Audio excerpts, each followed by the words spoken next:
So yeah, we were asked by Sheffield City Region to review future mobility.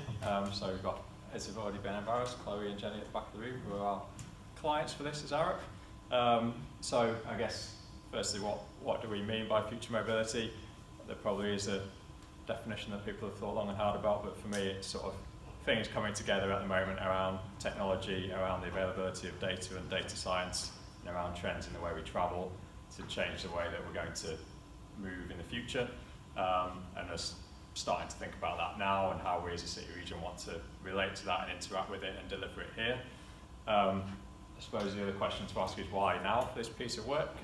So I think it's timely, so there's things going on with the city region around their strategic economic plan and local industrial strategy, and mobility being a key theme in that, and this informing that. And then there's also sort of mobility tech being identified as an area of strength for Sheffield City Region, actually, and we'll come on to that a little bit more. But actually it's something that here we can explore as part of our economy, we think. Carbon is another big topical thing at the moment, and with carbon or transport making up about a third of our carbon emissions in the UK, it's pretty important that we do something about that and look at different ways to move people around. And then there's other things around, as everyone's familiar with now, revenue budgets being constrained and not enough money and needing to do things differently in response to that. So, this is what we did. So we looked at globally and nationally about what the trends are, so what are we seeing, what do people think is going to happen in the future, and then looked also at where we are in the city region here and where the kind of what we already have and where the policies are taking us, and bringing those together. What do we think the opportunities are for future mobility in the city region? What do we maybe need to think about and do differently, and what should the priorities be? And kind of feeding into that is the Department for Transport's view of the world. So they have an urban strategy around future mobility, and trying to align it with that, because ultimately, as Pete alluded to, some of this is reliant on government funding, particularly in the transport sector. So telling the story in the right way is important in that regard. And then, as you would hope, some recommendations came out of this study, and they will feed into an implementation plan that will sit alongside others like the active travel one that Pete mentioned as well. So, into the trends. So we identified 9 trends. So the first, perhaps most importantly, is political leadership. So sitting above the top of all this, our transport networks and systems are regulated and controlled by our political leaders. And by political leadership, we think it means various things. One is knowing what we'd like to achieve and responding positively to future mobility. So sort of being aware of what we think might happen, rather than being kind of caught out by it. So disruptive technology is kind of a challenge for our political leaders at the moment, I think. So trying to get ahead of that and form a view on what we would like to see here and what we would maybe not like to see, because I think some things are really good and other things might not be. It also means thinking about commercial models in terms of how we operate our systems, but also who owns what data being relevant to that. So whose data is it, and do our political leaders understand what data means, and the availability of it, and what we can do with it, and how it's kind of becoming increasingly important. And then on this also inclusivity, so there's a risk that in trying to deliver future transport, we deliver it in a way that doesn't include everyone, people who don't have access to technology or don't understand how we use it. And that's kind of a challenge maybe to adoption of some future mobility technologies, and there's a need to think about how we develop people's skills in response to that. So that's one thing we looked at. We looked at data and digital lifestyles. So by that we mean sort of the availability of data, as I talked about, and what format it comes in and how we access that. And then people's expectations around being able to access things through a smartphone in particular, and sort of having that on demand in front of them with an easy interface that perhaps isn't there now.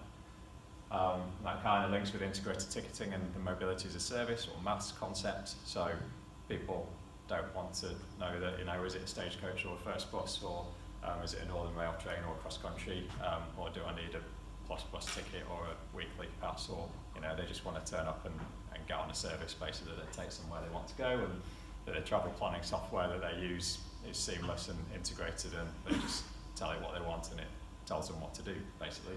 And at the moment, doesn't really work like that, as I'm sure you'll know. So that's sort of what we were looking at there. Then perhaps on more modal, so around active travel and mobility, as Pete's just talked about. Won't cover that too much. You might recognise the guy on the bike who's cycling along outside, who I gave this presentation to last week, and he said he felt a bit bad because he was not wearing a cycle helmet, so please wear cycle helmets. I think was the main message from that. But trying to get people to walk and cycle, technology's got a role to play in that. I think it's sort of very simple in one sense, particularly walking, but in another, why don't people do it? They don't do it because they don't know which route is best for them, because our travel planning apps and software don't direct them in that way. I think people always want to walk, so you could say future mobility is not about walking, it's about drones and things like that, but actually everyone's going to walk, so finding better ways to do that through infrastructure and technology is really important. And then we've got other things in kind of the micro-mobility space around, so e-scooters is one, which are illegal, in case anyone was thinking of getting one. You can't get one, but they're illegal. But that's an example of making a decision about are they a good thing or are they a bad thing that we're going to need to do at some point. So that was that one, the future of the bus. So another way of asking this question is there a future with buses? So at the moment, buses are kind of struggling with patronage numbers. You know, you've got people like First Bus selling off parts of their operations. But they move about 9% of people at the moment, and so we think they're pretty important, but perhaps they need to be done differently. So you might regulate and franchise them in different ways, perhaps. You might look at high frequency services on key routes and demand responsive transit on other routes. So that kind of means a end-to-end journey for people. So it's often an app-based system. So Arriva Click is an example where if you're in a more remote place, or they actually do it in cities too, but perhaps it's suited to more remote places where you can't serve them well with a bus, but not everyone wants to get their own Uber, say. So there's things changing in that space. Mass transit, so we've got the tram here in Sheffield, which again, it's still got a role to play, but perhaps we could look at doing things differently around, should it be electrified? Could we have hydrogen or battery-powered trams? You could say the same for buses. Could there be autonomous in the future? Again, you could say the same for buses. We could look at doing more tram train systems and using the infrastructure we've got. So those are some more things we thought about. And then the final three on this, so low emission vehicles, the image on the top left is ITM Power's hydrogen fueling station out at the Advanced Manufacturing Park. So how do we encourage a transition to low emission vehicles? They're kind of not too many of them now, but we think in kind of might be 10% in the next 5 or 6 years, and they will, quickly start to become commonplace. So what do we need to do to provide the infrastructure to charge them, which is a bit of a barrier at the moment, and then manage the electricity grid, if we can say electricity, there we go. So that we don't actually just run out of energy for these things, because that's kind of a risk unless we do something smart with technology again and digital solutions to manage inflows and outflows from batteries. And connected and autonomous vehicles, which Sam probably knows far more about than I do, and I should be saying connected and autonomous mobility is what he told me, but I've not changed the slide. So CAMS, not CAVs, is the new word. So some people think there'll be about a quarter of our vehicles will be autonomous by 2030.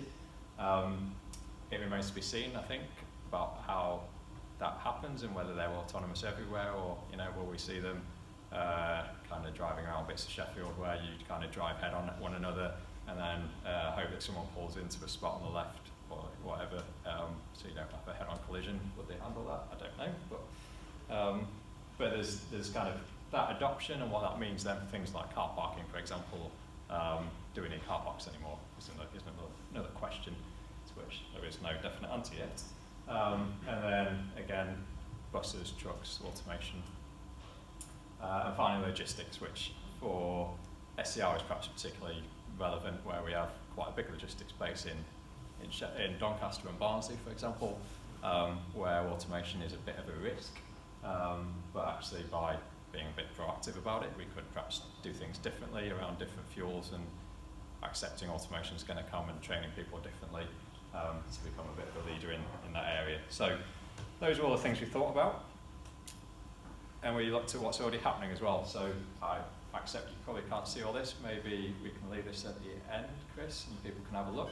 But this is a bit of a map of what we've already got and what we're already doing here in the city region. So the good news is we're doing quite a lot of things, and quite a lot of interesting, exciting things that we didn't really know about until we started talking to people and finding things out.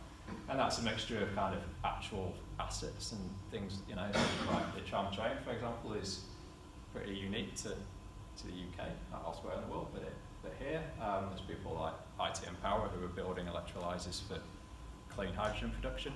And then you've got other people like Sam, for example, and Flo doing smart things around telematics. And then there'll probably be people in this room that are doing other things, and by all means have a look. If you're not on there, then and you think you should be, well, apologies, we can add you on if you come and find me afterwards, because that's sort of what we want to know. So we want to be able to shout about all the good things that are already going on here. Which sort of leads me on to what we think we need to do. So we've got 5 kind of key things that came out of this that we think we should be doing here in the city region to move ourselves towards the future of mobility. So one is to say more about what's already happening, the great things that are already going on. The second, I talked quite a bit about data at the start, so to create a data platform for the city region that brings together all the data that we have, that allows people to innovate, to develop new platforms, new technologies, new solutions. We think that's pretty key. We want to do more things that kind of allow us to develop capabilities in this area, so more test beds here in the city region, more trials of our own technologies and systems. We want to foster a network of companies that are developing technology and services, and sort of everyone being here tonight listening to this is hopefully part of that initiative. And then finally is kind of that political leadership point again, about looking at the way that we regulate and govern our transport systems and how we can change that if we need to allow innovation to happen and to deliver what we think we're going to need to provide for the future. So those are kind of the top 5. There was another 40 recommendations in the report, but I'm not going to read them all out to you. But you might be thinking, out of those 5, what does that actually mean? What are the, what are the specifics? So 1 or 2 examples are, say, zero emission buses, which are being looked at, which we've again been helping with, using digital tools to identify bus routes that could be converted to electric power, which is good for carbon, good for air quality. Looking at the adoption of hydrogen into transport logistics in particular might be another one. Trialling demand responsive transit could be another in places that are harder to connect at the moment. So there are kind of, once you start doing this, there are things that you start to readily identify that we could do here. And I think that's a wrap.